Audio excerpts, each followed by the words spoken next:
What's up guys, it's your girl Leah, and today's video, as titled, is going to be me explaining my labor and delivery story. I really want to, tell my piece. I guess not tell my piece, but tell my story for people who are out there who are pregnant and are wanting to know a little bit of what my experience was.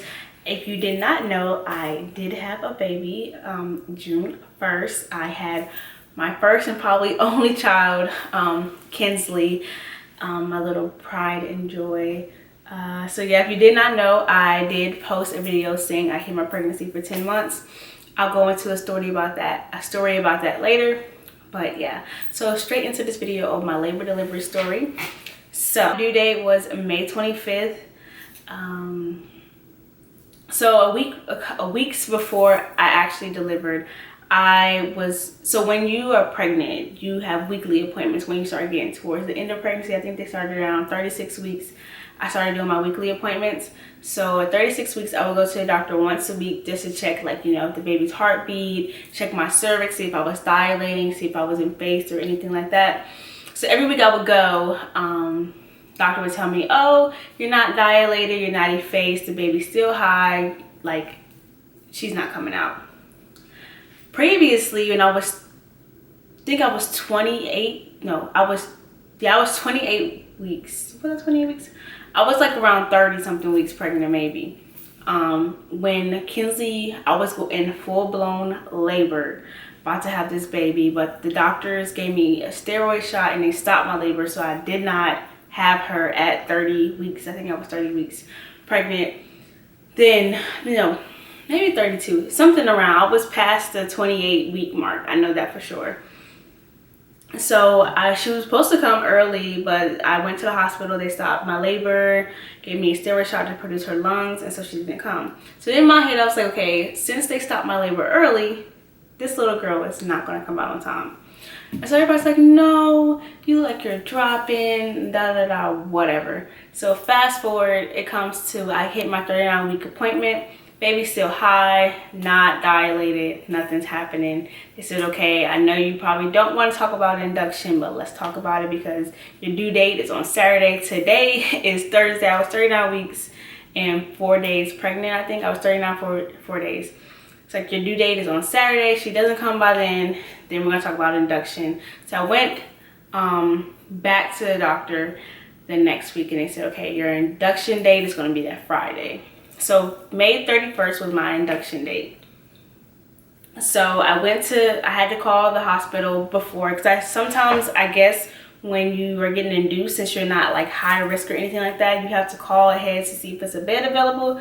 So I called to see if a bed was available. They told me to come on in, start the process, So I went to the hospital around 9 o'clock on May 31st.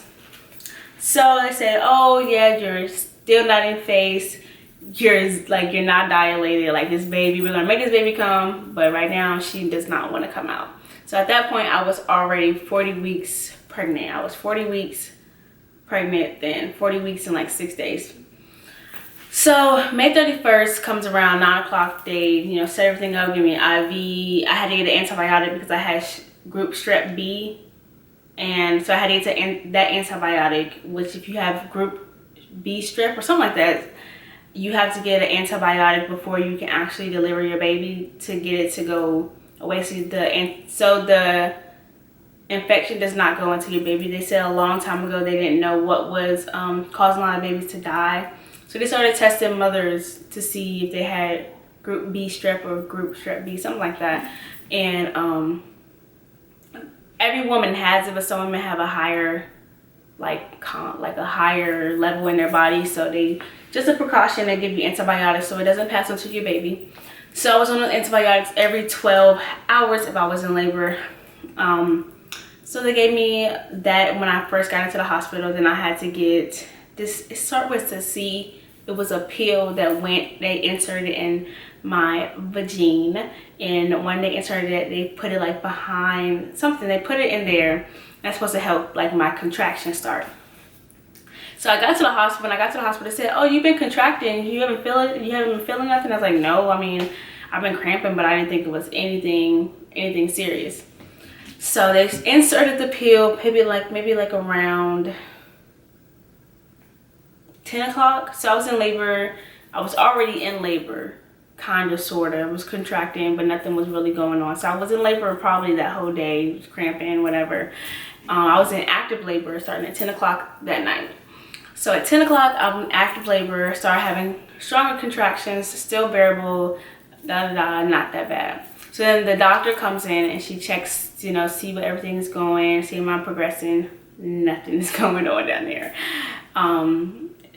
She did not want to come out. She did not want to come out. So then time comes around, say, okay, I'm having a little, like, this pill is making me very uncomfortable. It wasn't pain. It wasn't like contraction pain. It was like pain, like down there. It's like, hey, this pill is making me uncomfortable. Can you guys give me something to make this pain go away? So I did not get the epidural. They gave me like this pain medicine. And when they gave me the pain medicine, my baby went to sleep. So she went to sleep, and so they couldn't give me any more type of medicine to help with the pain. It wasn't contraction pain because I was still having contractions, but it was like a pain in my stomach that was like hurting really, really bad. It's like, okay, something's not right. My stomach hurts really, really bad. Can you give me something for it? So she didn't react well to the medicine, so it put her to sleep. So they told me, no more pain medicine. We're gonna have to do this natural. Like, the baby's not reacting good to it. So they try to wake her up. She slept for like 2-3 hours in my stomach before they can actually wake her up. So they started me on Pitocin to try to wake her up. So once they gave me Pitocin, a little baby Kinsley had, she just started going crazy. She started me, I think, at 6. The drop was at 6. And then, so I started, like, you know, started moving down. I started having strong contractions. But they weren't like, I have a high pain tolerance. So the contractions, they were working. I felt like they were working, but they really weren't doing anything. So then it boosted me up, I think, to an 8. And once I got to an 8, no, I'm from a 6 to a 12. I got to a 12. So they gave me, the Pitocin was at a 12, going through my system, trying to get the baby out, trying to get the baby to come down, contractions. Okay, contractions getting stronger at this point. Say, okay, whew. Breathe in, trying to get through them. And by this time, it was like 6, 7 o'clock in the morning. So they checked me again. I was barely like I was half a centimeter then. So I was like, okay, I'm getting discouraged. I don't want to get a C-section. I don't know what's about to happen. So they said, no, we're going to boost the Pitocin up some more. So they boosted up some more. They put it at like an 18, I think. So they put it at 18, and when I tell y'all the contractions started, then, oh my gosh, the contractions were, it was hurting. I was like, okay, there's no way this baby is not coming out. It hurts everywhere. My back was hurting. My chest was hurting. My stomach was hurting. Like, everything was hurting. So I was like, okay, I feel like a pressure down. And they gave me so much fluid that I had to keep using the bathroom. I had to be using the bathroom. And so I started using the pail that they put under you because you can't move. Once they inserted something, I couldn't move as much. And once they gave me Pitocin, I can't walk around as much as I wanted to walk around. So I was in so much pain. So then I think 1 o'clock comes around. They check me again. I'm 1 centimeter. Finally, I said, okay, we're progressing. I'm 1 centimeter. It hasn't been a day yet, so still got time to get this baby out of here before, you know, they probably like say, oh, it's been too long, she's been in labor, stuff like that.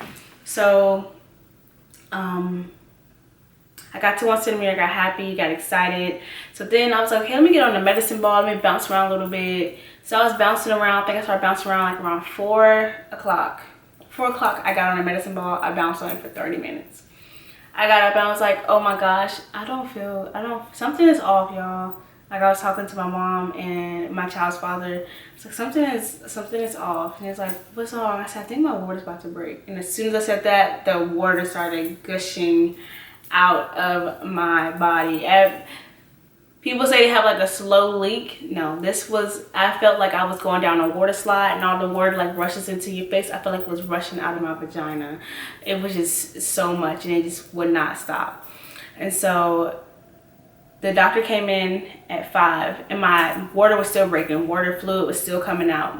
I think my water was breaking for like a whole hour. So I had a big gush and then it was just still gush. I had a lot of fluid in there. So baby was very protected. That's probably why she was all warm and comfy. That's why she didn't want to get out.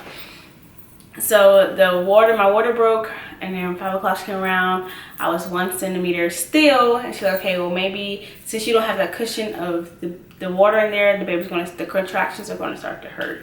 The baby's going to try to push out, and we're going to get this moving. So they was already talking to me previously about having a C-section because I wasn't progressing. I wasn't making no moves. My water wasn't breaking. My cervix wasn't trying to open up so they can at least like try to do a membrane sweep or anything. So they was like, okay, we don't know what we're about to do. They wanted to give me options of tell me like what the worst case scenario would be, which was, to me, was a C-section, but I just wanted a healthy baby in the long run. But so 5 o'clock came around, checked me again, said, okay, we're gonna wait it out. Since your water broke, you 1 centimeter, just, breathe through the contractions, take your time. We're gonna keep the doses where it is and try to get this baby out tonight. Fast forward to about 30 minutes later, when I tell y'all those contractions hurt, I never felt no pain like that in my life. Like, I felt like I was about to die. Like, I felt like somebody was stabbing me, like, repeatedly over and over and over and over and over again. It was the worst pain I probably ever felt in my entire life. And I don't know, everybody's pain tolerance is different, but I have a high pain tolerance. Something has to really hurt me. I was crying. I don't even think I could see how bad I was crying. It would hurt so bad. And the nurse was like, your contractions are so close together. We do not know why this baby is not coming down. My contractions were like 2 minutes. They were 2 minutes long, but every 5 minutes. So my contractions lasted 2 minutes. I'll get like a 2.5 minute break, and then another contraction would start. Then start getting closer and longer. So it was long and very close. So the baby should be moving down. So they checked me again around like 8, 9 o'clock. They checked me around 7. I was 1.5. They checked me around 8, 9. I went back down to 1 centimeter. So at this point, I'm like, okay, what's going on? So then the nurse had this look on her face, like a stale look, like she was looking at the screen and her face was like this, like worried. She looked worried. I'm looking over like, okay, she's looking at the screen, like what's going on, what's wrong? And I'm just sitting here crying. I'm in so much pain. I don't know what to do. My mom is rubbing my back, and it's just like, I don't know, like I don't ever want to have kids again. Like, I don't ever want to do anything to make me have a child again. That's where my mom was at. And then the nurse's face wasn't making it any better. And so she said, I'm about to call a doctor. And so at this point, I'm thinking like, what is wrong? Like, something has to be wrong. She's saying, oh, I have to call a doctor. She calls the doctor and says, her baby's heart rate is dropping rapidly. You have to come in. And she was talking to the doctor. The doctor said, yeah, we're calling it. Get her ready to have a C-section. So I promise you not. She got the phone. She came back with a razor, shaving me. Somebody came in and gave me, like, I started having a panic attack at the end. Before she told me I was about to have a C-section, I started having a panic attack. I was having like a panic attack. My oxygen levels were going down. The baby's oxygen levels were going down. I was freaking the fuck out. Excuse my language, but I was freaking the fuck out. I didn't know what to do. So they gave me oxygen so I could calm the baby down, make her heart rate come back up. But I was scared. I was scared as shit. Like, this was some pain, and it started like taking a toll on me, and I had really bad panic attacks, and nothing was calming down. I kept telling me to breathe, and I was like, I am breathing. It was like, no, you're not breathing. I said, if I wasn't breathing, I wouldn't be living, so stop talking to me. So yeah, that was probably like the worst. So she shaved me. They gave me the oxygen. They gave me a catheter because once I had to have the C-section, I won't be able to use the bathroom for a while because I won't be able to walk. So they put a catheter in me. I had no medicine at all. Everything's going by fast. It's probably happened in like 10 minutes. So shaving, catheter, doctor ran. They briefed us about the whole C-section thing, rolling back. At 11 o'clock, we were rolling back to the back for me to have a C-section. I had sat on the table. They put the little thing to numb me from the bottom down so they can cut me open. They told my child's father to step out of the room. While they did that, once he came back in, he sat next to me. We were talking. He's like, "Are you okay?" Checking up with me or whatever. The anesthesiologist was talking to me too, telling me, everything's gonna be okay. Don't worry about it. I'm just like, okay. I'm trying to be calm at this point. I already done panicked and freaked out. I'm trying to be calm. So we were all talking, and next thing you know, we hear a cry, and I'm just like, did I just have a baby? And so while we were talking, they took the baby out. Here's your baby. No, I didn't do that, but she's crying on the other side of the room. I'm sitting here like I didn't feel a thing. They're stitching me back up. Blood is everywhere. I just had a baby. Kinsley was born at 11:13 p.m. June 1st. A healthy baby. The reason why her heart rate was dropping is because she was stressed. 1. 2, her umbilical cord is wrapped around her throat. So I'm glad that the nurse was checking on how she was doing, because if we wouldn't have figured it out, like that her heart rate was dropping because of her umbilical cord, I wouldn't have a baby today, and who knows what would have happened to me. I said I lost 600 milliliters of blood. During my pregnancy, I was severely anemic. Like my iron level was at like an 8. And they said that if we got to a 7, I would need a blood transfusion. Thank the Lord I got it up to a 10 by the time I delivered. And then when I got to the hospital that day, they said it was at a 9. Then when I delivered, it was back down to like an 8, like a 7 point something. But then the next day, it went back up. Thank God I'm alive. Thank God I have a healthy baby. So I delivered emergency C-section on June 1st. Like I just said, June 1st, I had my baby. I wouldn't trade anything that happened that day for the world. If I could have her vaginally, yeah, I would. But in the end, I had a healthy child. But it was all worth it. It was a lot, Having a baby is a lot. Going through labor is a lot. Going through a whole pregnancy is a lot. So shout out to the moms who had babies natural, C-section, all that jazz. Anyway, shout out to everybody. If you're a mom, a soon-to-be mom, a mom who babies didn't come home, we all have to stick together. We all go through that little emotional area while being pregnant, after having a baby, if we lost a baby. It's a lot. It's a lot to be a mom. It's a lot to carry a child. It's a lot to deliver a child. It's a lot to raise a child. And it's a lot to carry a child and not have a child. It's just a lot that goes into, the whole being a woman and reproducing. So I want to shout out to all those beautiful ladies out there who, have babies, don't have babies, want to have babies, all of that. But that's just, guys, that is my labor and delivery story. I was trying to keep it under 10 minutes, but so much happened, when you're having a baby, you can't really explain what happened in 10 minutes. So I'm sorry this video is 20 minutes long. I hope you guys got to the end. If you do like videos like this, please thumbs up. I will come back with more parenting videos. I do want to record why I hate my pregnancy for 10 months, just in case people wanted to know why I didn't share, me giving life to a beautiful little being. She's so pretty. I can't wait to share her with you guys. I'm taking my time for me to help her, being a little stingy with my child right now, but eventually I will, show off my little baby. But I just want to say thank you guys for your support, and I will see you in my next video.